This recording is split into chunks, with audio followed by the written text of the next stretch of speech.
বাড়িতে যদি একবার এমনভাবে চিকেন মোমো বানিয়ে খাও, বিশ্বাস করো দোকান থেকে কিনে খাওয়া তোমরা ভুলে যাবে।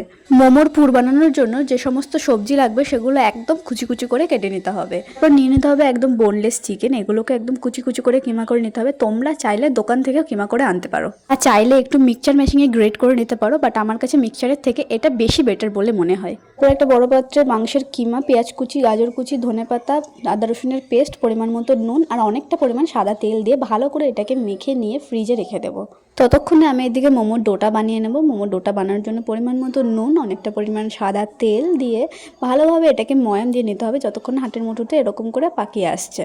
ভালো করে ময়াম দেওয়া হয়ে গেলে উষ্ণ গরম জল দিয়ে একটু একটু করে মাখিয়ে নিতে হবে যেন ডোটা নরম না হয়ে যায়। তারপর এরকম একটা ঝাঁঝরি থালায় অল্প একটু তেল দিয়ে ভালো করে পালিশ করে নিয়ে মোমোগুলো রেডি করে নেব।